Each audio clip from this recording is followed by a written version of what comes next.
Good morning, everyone. I'm very surprised by how awake everybody is looking on the last day of quite an intense and complicated workshop. So I'll try not to send you to sleep with a discussion about governance, which is often presented in quite boring fashion, especially by myself. This is a photo of a flight that I was catching north from Balikpapan in Kalimantan on the way to Malaysia. And I like this photo because it's illustrative of several things. One, the very strong interconnections between coasts and oceans. So when we talk about ocean accounting, we can't forget that the land element from a governance perspective is incredibly important. And I need the clicker. Thanks.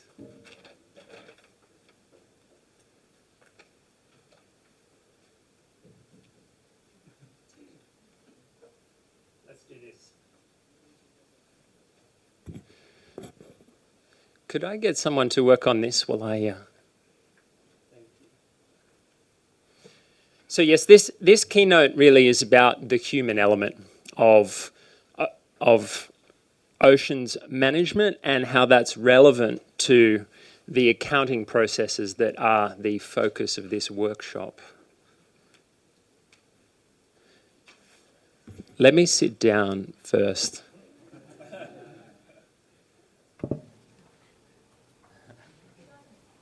Oh, it's working? Good.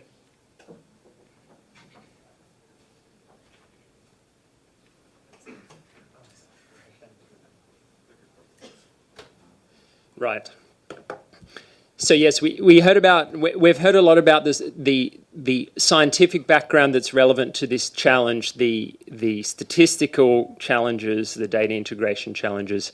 This keynote is really especially designed for those who are statistical or scientific experts to look at the wider decision-making context. And the context for this workshop is actually quite historic. So we have entered an era where oceans are changing and decision-making about oceans is changing really dramatically at a global level and also at a regional, national and local level. So, and the dramatic nature of this transition is evident from a few different perspectives. So firstly, from a macroeconomic perspective, growth of the economy that's either dependent on oceans or located in oceans has been dramatic in recent years and is projected to remain dramatic all over the world. And the OECD has done quite a bit of modelling investigation of this, and their recent conclusion in their Ocean Economy in 2030 report, which many of you will be familiar with, was that ocean industry value added at a global scale is projected to double by 2030. So this is going to have dramatic consequences for how we manage our oceans and coasts. The figure they gave in 2010, gross value added, was 1.5 trillion. That's in their modeling under certain scenarios. That was projected to increase to 3 trillion US dollars.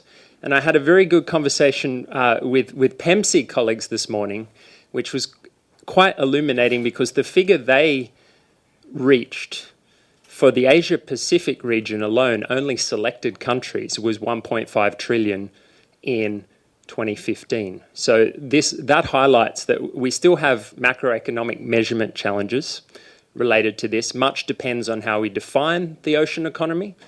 But putting that to one side, all the trends point towards dramatic growth of ocean activities of an economic nature. This comes with a very important caveat. Meeting demand for ocean space and resources is going to be, and this is, I think, personally quite an understatement, challenging because the ocean is already under stress.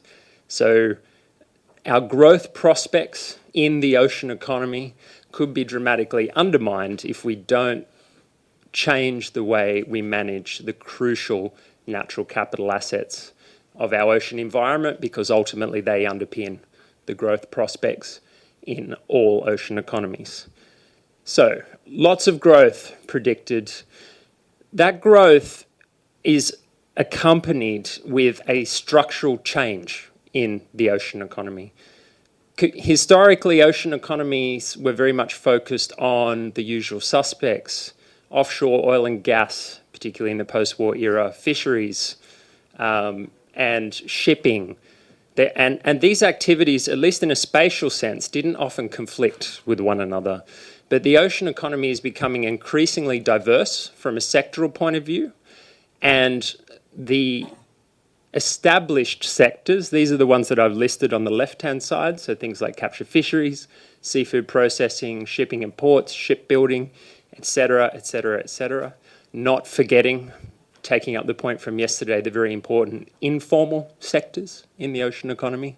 These are being increasingly accompanied by rapidly emerging sectors. So aquaculture, we reached a tipping point in terms of aquaculture over the last decade, where as much fish for human consumption is produced from fish farming as from wild capture fisheries. So that was a very historic global transition.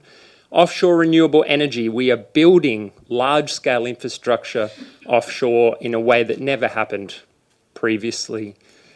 Maritime safety and surveillance, there are emerging biotechnology sectors, mining, etc., etc. So the complexity and diversity of economic activity is increasing concurrent with dramatic growth. So that puts stress on conventional management approaches to our oceans. An example of this, which turned up on my Twitter feed yesterday, so this is from Namibia, posted by the African Mining Vision, and this is a nascent offshore diamond mining sector in that country, in southern Africa. So this is a very practical example of activities that were never considered as part of the ocean economy even a decade ago, which are now emerging and competing in this mix for space and scarce natural resources.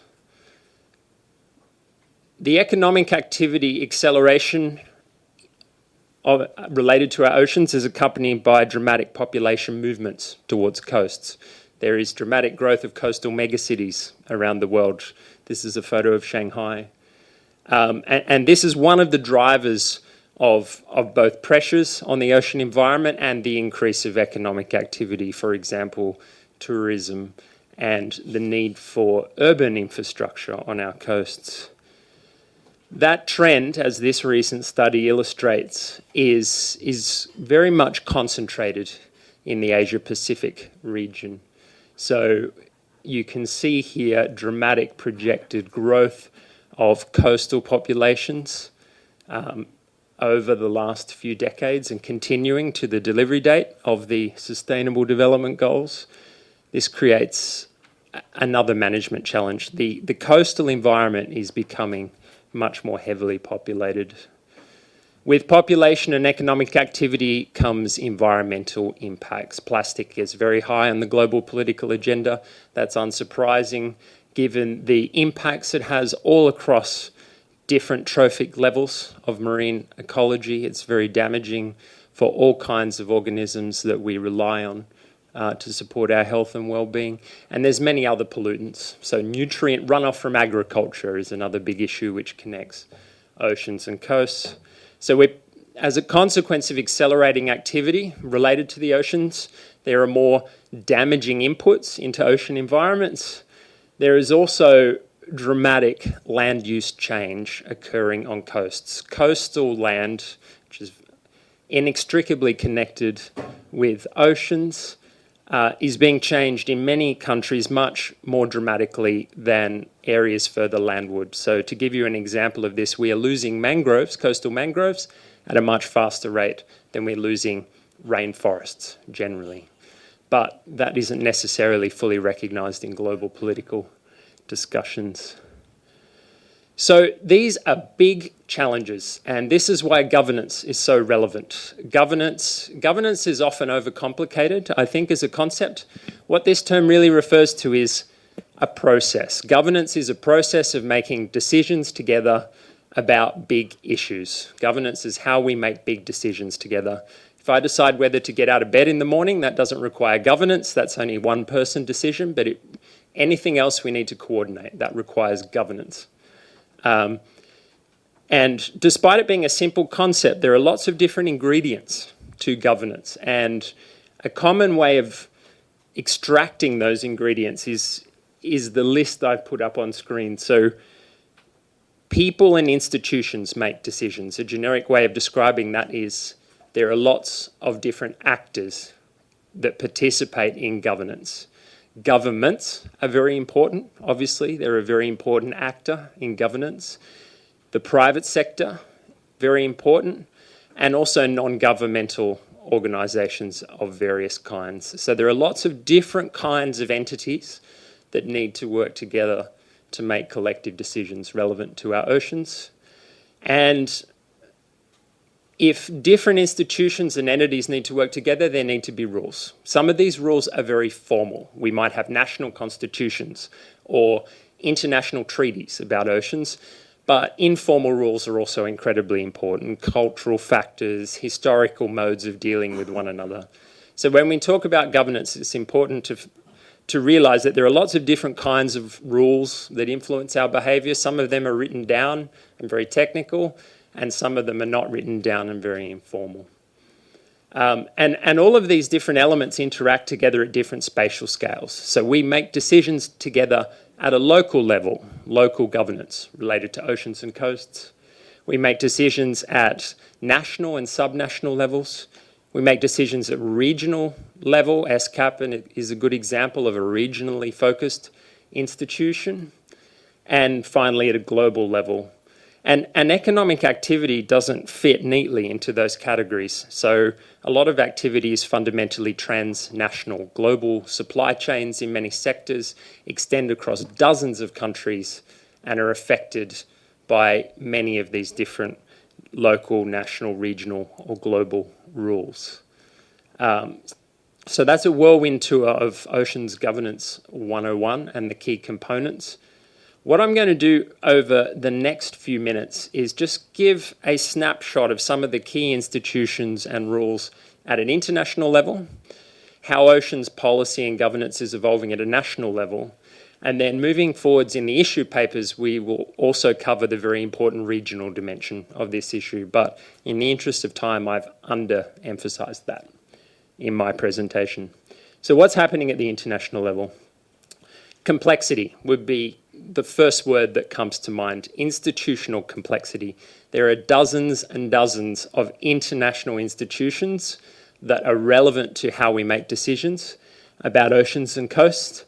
And there are lots of different diagrams that have been drawn of these relationships. This is a representation prepared by The Economist of some of the key institutions and rules that are relevant to management of the high seas alone. So even ignoring all of our coastal waters, which are very important, management of our high seas is very institutionally complex. So there you can see there are different United Nations agencies. There are different agreements. For example, the 1993 Food and Agricultural Organization Compliance Agreement is just one example. And all of these interact with one another in various ways. The detail is not important here, the complexity is. These are the constituent members of UN oceans.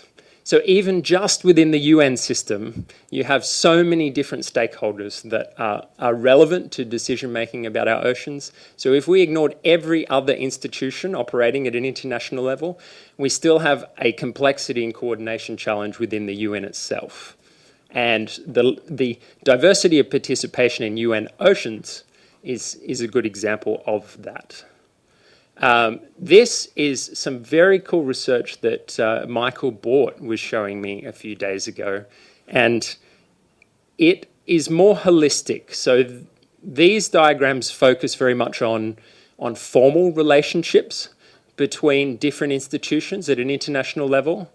This is looking at a more informal level at who says on their website that they collaborate with one another. This is very inclusive as a representation of all the different kinds of organisations that participate in oceans governance. And you see the interconnected role of national governments here, the role of major funding institutions like the Green Climate Fund or the Global Environment Facility. The influence here and the collaborative role of non-governmental organisations is very important. So some of the major NGOs, CI is represented here, WWF, the Nature Conservancy, they are crucial global brokers of international consensus related to certain aspects of how we manage oceans. So this is not necessarily a purely governmental dominated arena at the international level, and again, very complex. So that's the institutional framework. What about the rules? So complexity in terms of institutions entails complexity in terms of rules, and there are literally thousands of formal agreements that are relevant to how we manage oceans at an international level. Here is a broad description of them. So right at the foundation of how we manage oceans is the basic features of international law. This is the most formal set of rules we have that really represent, to use Ambassador Tommy Koh from Singapore's words, the constitution for our oceans. So we have the United Nations Charter, we have basic international rules. There is a whole constellation of agreements related to management of the environment, generally, that also apply to oceans. A good example of that would be the Convention on Biological Diversity. Doesn't only apply to oceans, but is very relevant to oceans. So these international agreements on environment and development, often referred to as MEAs, or multilateral environmental agreements. There's also many agreements related to international trade and investment. So the whole World Trade Organization architecture, as an example, has major implications for how we manage oceans. The international trade in seafood products, for example, is very much affected by many different international agreements and trade rules established by the WTO and other bodies. Then we have, as a subset of the basic international law, there are many international agreements described collectively as the law of the sea. And the most important of those is the 1982 United Nations Convention on the Law of the Sea. There are many other agreements managed by different organisations that are built on that foundation of the 82 Convention. And then obviously we have lots of national constitutions and legal systems in every country in the world. In some areas there are also regional structures that are very important, the European Union, ASEAN, and many others. So what do these rules say? This diagram is a very rough depiction of what countries agree they're allowed to do in different parts of the ocean. So on land, international law says that a country has permanent sovereignty over its resources. Sovereignty, to cut a long story short, essentially entails exclusive rights and control. So no one can tell a country what to do in relation to resources located in its territory. That is subject to the sovereignty of the relevant country. When we go offshore, things get a little bit more complicated. So countries under the 1982 Convention are entitled to establish a series of zones which they're allowed to control to various degrees. And the first of these zones is called the territorial sea, which extends up to 12 nautical miles. For those not nautically inclined, that's roughly 24 kilometres. So roughly 24 kilometres offshore, about as far as you can see, sometimes a bit further depending on the weather. There is sovereignty over resources for that country and sovereignty over all other issues, but there are exceptions. So there is freedom of navigation in the territorial sea. So vessels from other countries, registered in other countries, are allowed to sail through territorial waters, or navigate more accurately in the modern world through territorial waters, as long as they don't interfere generally with the rights of the coastal state. So in the territorial sea, control over oceans is quite strong. It gets slightly weaker when you extend out to what is probably in spatial terms the most important zone, which is the exclusive economic zone. And concurrent with the exclusive economic zone focusing on the seabed is the continental shelf. So these zones extend up to 200 nautical miles, roughly 400 kilometres offshore, or further in special cases for the seabed.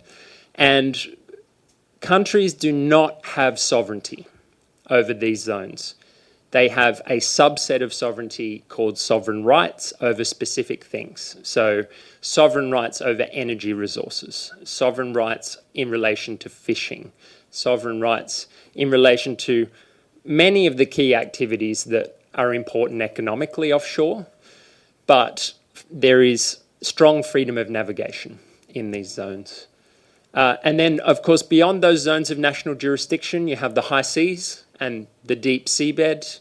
The paradigm here is that no single country is entitled to control activity in those areas, except for the activity of its own vessels, unless, of course, countries agree otherwise. So international fish stocks are managed on the high seas, in many cases very collaboratively, but if there was no agreement about that, no single country could control those resources. So we have a series of zones with different packages of rights. Also very important is port state jurisdiction. So a lot of activity on our oceans is controlled by the fact that countries are entitled to decide who enters into their ports. And as a condition of port entry, you can do a lot of things. You can demand document trails for fishing activity. You can demand navigational data where the vessel has been, and several other things. So major ports around the world can have a large influence over ocean activity as a condition of port entry. That's very relevant to the management of Antarctica, as a side note, because it's very difficult to go to Antarctica and Antarctic waters unless you call it a small number of ports. So those port laws and port conditions have a big influence on activity surrounding Antarctica. Right, so what does this conceptual diagram look like in the real world? These are the 200 nautical mile projections from all of the world's coasts. So this gives you a rough indication in dark blue of what countries control more directly, and in light blue, all of the many areas that are not subject to national jurisdiction. And all of those areas are very topical currently because the United Nations, through the UN system, there is a new agreement being negotiated as we speak related to how those areas are managed. So the majority of the world's oceans spatially are not subject to any one country's control. They're a global resource and a global environment. But many of the economically relevant resources are located very close to coasts. Now, there is an assumption in discussions about accounting or discussions about science that which countries control which zones is clearly defined, and that's simply not the case. So the global political map of the world's oceans is profoundly incomplete. The last time I looked at this issue in detail was about 5 years ago, and then less than half of the world's maritime boundaries had actually been agreed.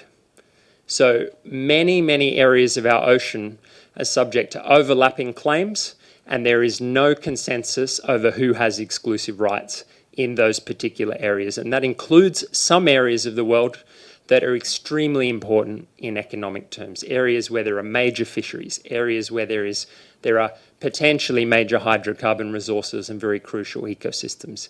And the Asia Pacific is an epicenter of those overlapping claims because there is complex geography. So this is, when we talk about accounting, we need to be mindful of the fact that which countries control what spaces is a very contentious, in some cases, issue. So this is not simply a technical issue. And the fact that you even start to monitor ocean space and prepare accounts can have serious geopolitical consequences.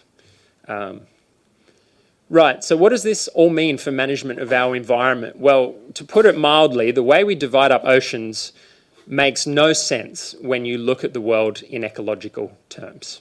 So most ocean environments are connected across national boundaries. I've tried to illustrate this here by showing that many hydrocarbon resources, for example, straddle national boundaries. Many fish stocks migrate across national boundaries. And there's also the land-sea interface challenge, where activities onshore in one country might affect activities offshore in another. The world's major river systems, for example, including many in the Asia-Pacific region, are a good example of this. Decisions made, industrial development, deforestation, construction of dams, thousands of kilometres away can have major impacts on our oceans that are subject to another country's rights. A practical example of this, an extreme practical example, these are migration tracks for certain species of Pacific tuna, a very valuable natural resource. And you can see here immediately that governing or governance of tuna is an issue that is simply not possible to achieve without some degree of coordination. And this particular cluster of species really become relevant to dozens of countries that therefore need to collaborate together. I've talked about economic transitions. I've talked about transitions in terms of social movements and the environment. There has also been a major transition in governance that is very recent. So the international rule set related to our oceans changed quite dramatically in 2015, and it's often described not just for oceans but for all issues generally as the post-2015 era. What rules were changed in a major way? This is a photo of the UN General Assembly meeting, or one of the big meetings in 2015. We had agreement around the Sustainable Development Goals. The impact of those has been very evident. In this meeting, we have structured our entire conversation around SDG 14 concerning oceans and coasts. There are several other agreements. More narrowly focused, but very important politically, the Paris Agreement on climate change. Also narrowly focused, the Sendai Framework for Disaster Risk Reduction. And then relevant to how we fund sustainable development, the Addis Ababa Action Agenda on Financing for Development. So this package of agreements was really at the international level a major shift. And it was a major shift in relation to the environment because we had high-level political recognition that the environment was not simply something that you extracted valuable resources from. The environment was recognised politically as an economic asset in its own right that underpins our development. So recognition of the fact that the environment is a foundation of development, not something that's separate or traded off with development, that was a big mindset change. And that has flowed into a lot of different decisions. For example, decisions about environmental economic accounting. So what do the Sustainable Development Goals say about oceans? What do they actually require us to do?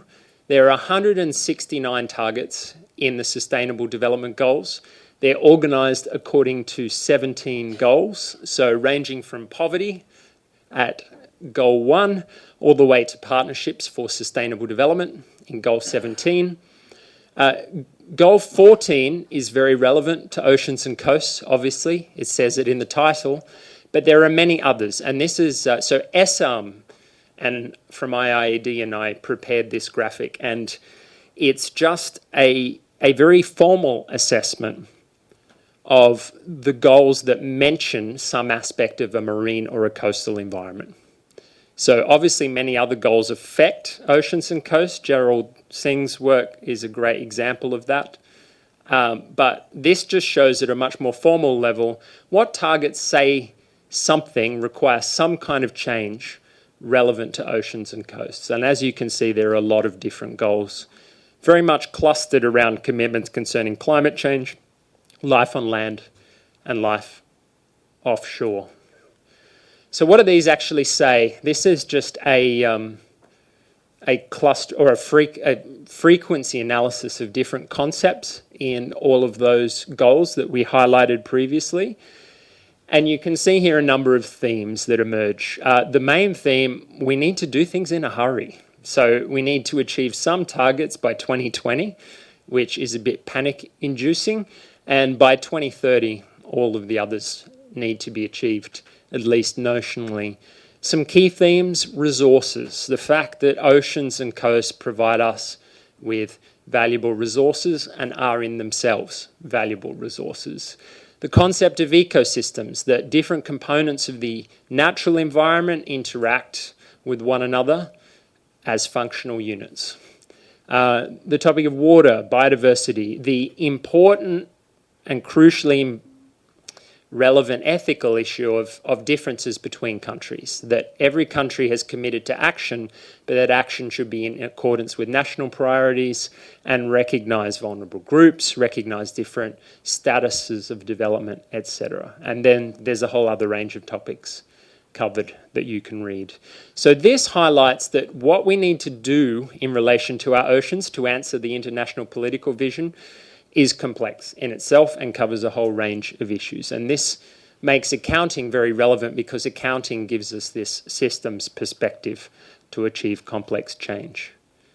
Right, turning to the national level where all the really practical decisions get made. And obviously national governance is shaped by international commitments.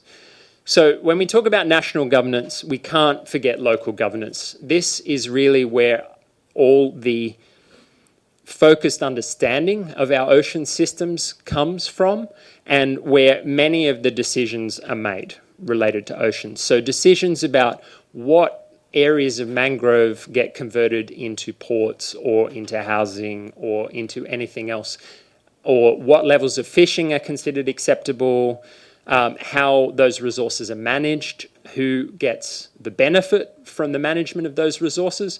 Much of this happens at a local level, and this is an example of a project looking at coastal management, community coastal management in Timor-Leste. So we have to remember that despite the fact we're operating in a big UN meeting and thinking about these grand international ambitions, those have to be boiled down into practical action at a local level, and that includes accounting. It's relatively easy to coordinate across different kinds of decisions at a local level. Often the people you need to talk to might be across the street, or they might be somewhere they operate in the same communities of practice. At a national level, especially in bigger countries, that becomes more complicated. And the way we manage oceans in many countries is incredibly siloed and not coordinated as well as it could be. This is an example from a recent UK government strategic review of oceans policy titled The Future of the Sea. And what it's illustrating here is across in the columns the major government departments. So you have the Department for Business, Energy and Industrial Strategy, the Department for Environment, Food and Rural Affairs, etc., etc. And then on the rows, we have different kinds of issues and industries relevant to our oceans. And what this illustrates is that oceans are the responsibility of so many different parts of government, and that requires coordination if we're going to make effective decisions.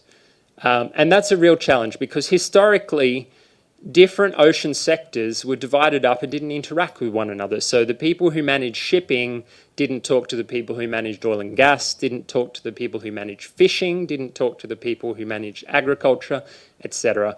And this is a real challenge at a national level, and many countries, we've heard some good examples, for example from Vanuatu yesterday, of initiatives that try and link all of these different clusters of decision making together. And here is a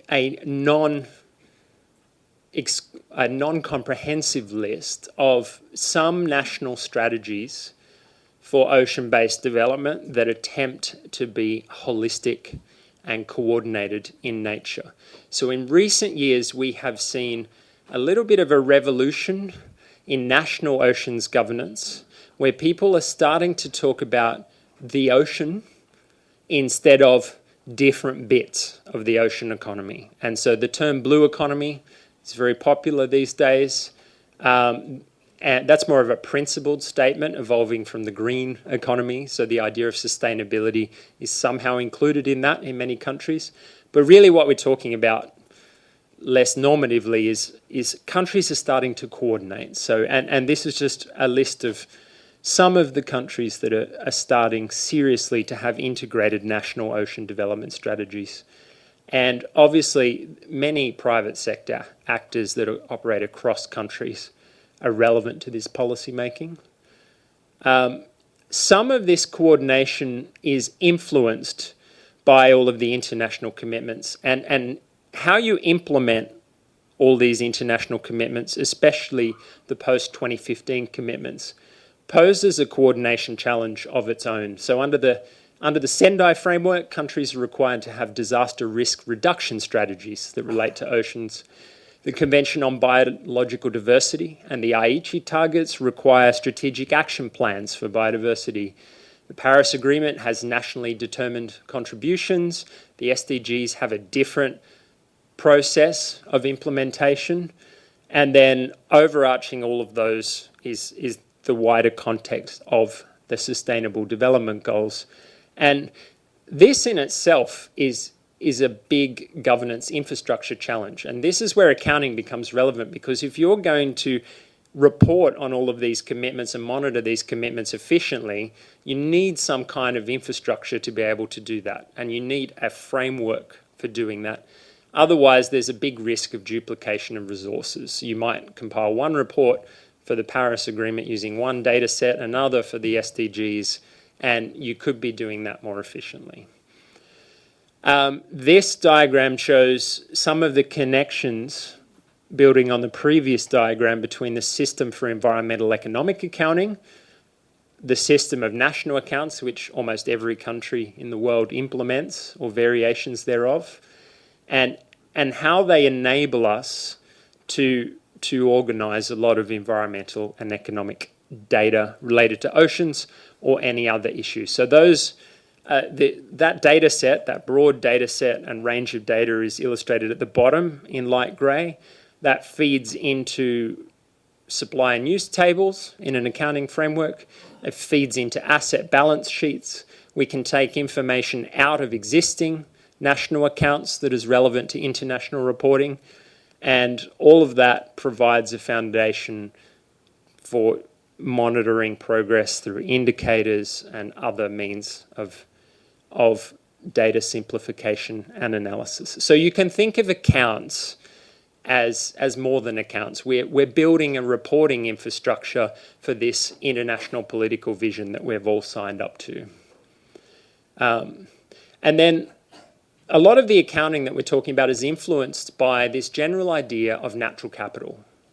And the idea here is that the environment in itself is a valuable asset, and that we need to manage it and recognise and value that in appropriate ways.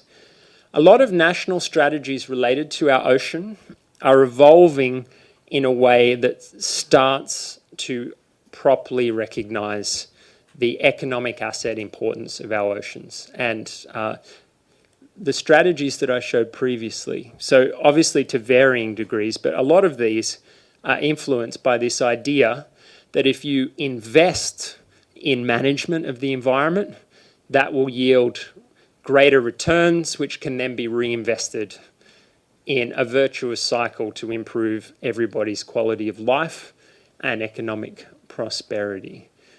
So this is a mindset. It's very conceptual, but it's hard to underemphasize the power of this, because the prevailing mindset of how we managed any environment for so long was very extractive.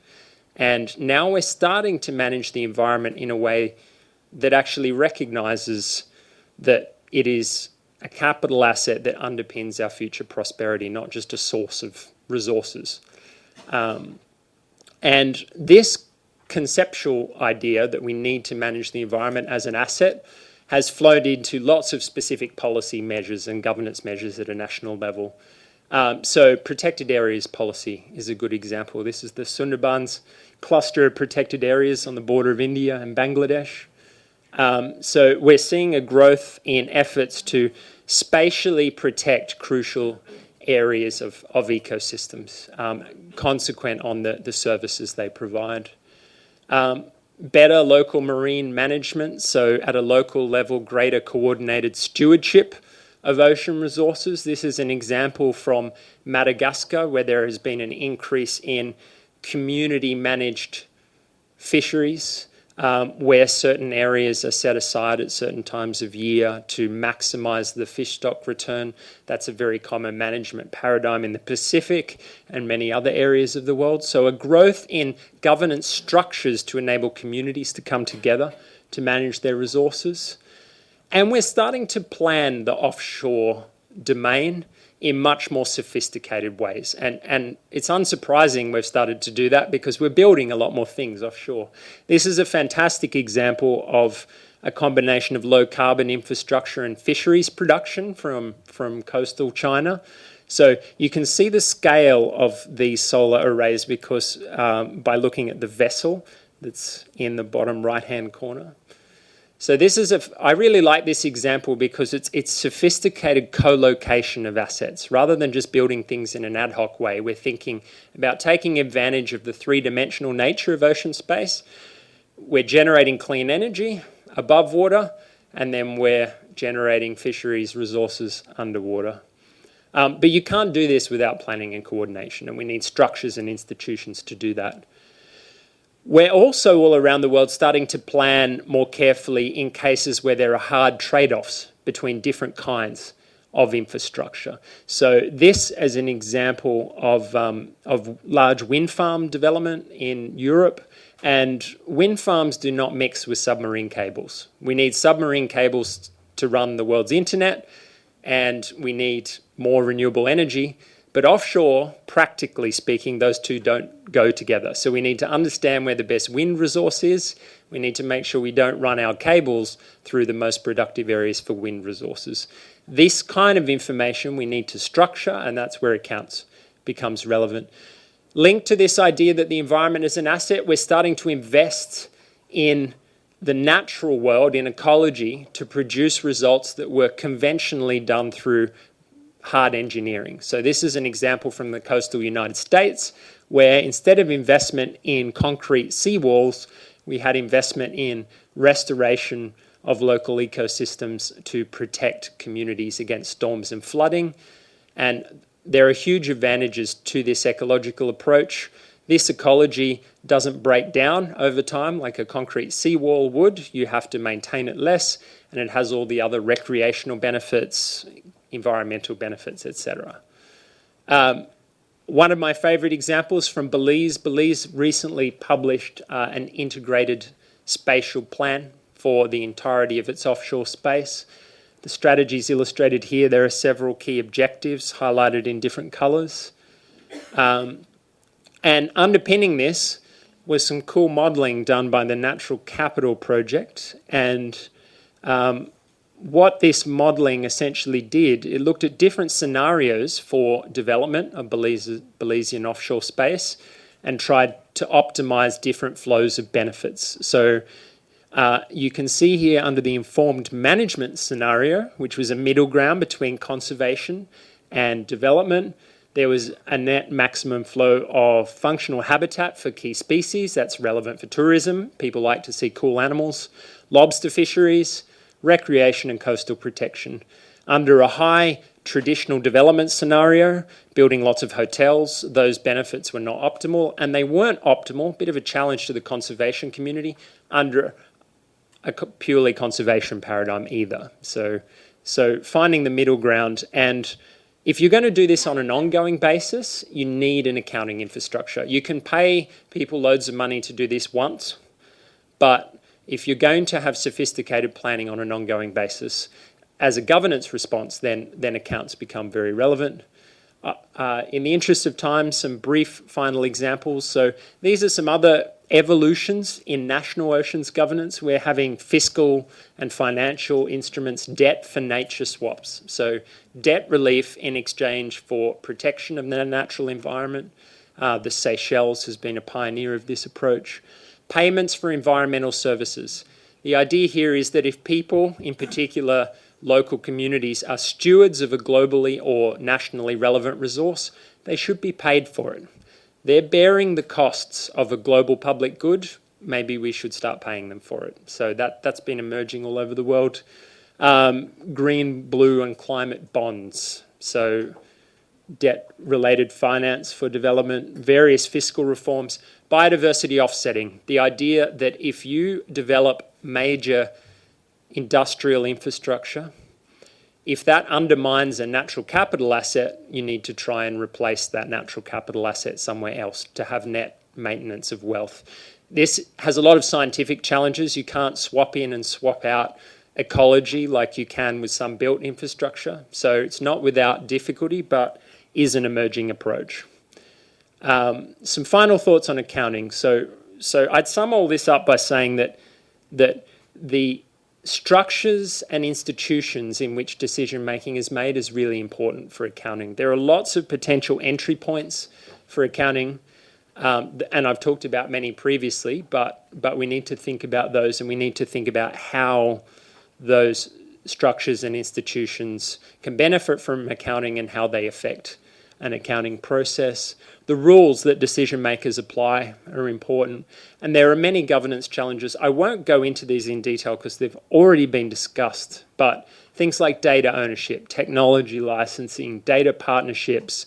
The big business of science is frankly a big ethical problem that universities need to think hard about in a lot of countries.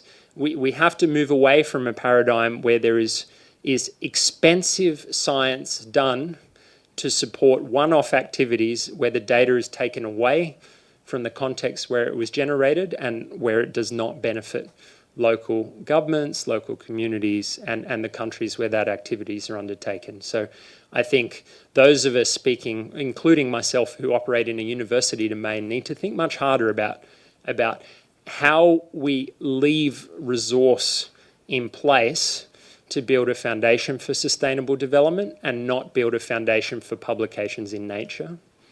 And then at a more political level, so the people who make the rules, environmental lawyers included, politicians, need to understand the basic concepts that underpin accounting. That's a really important issue.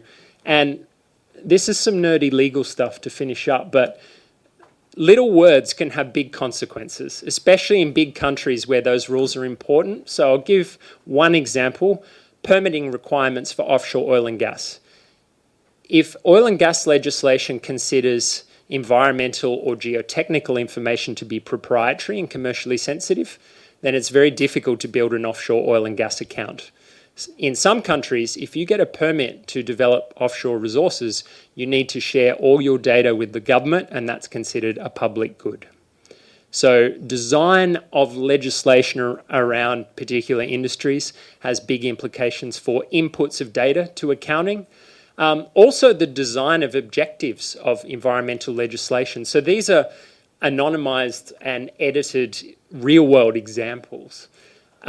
So environmental impact assessment. If a minister only has to consider site-specific biophysical impacts, then that misses the full picture, and they might not be that interested in accounts. You can just compile a one-off study of how much mangrove is going to be cut down.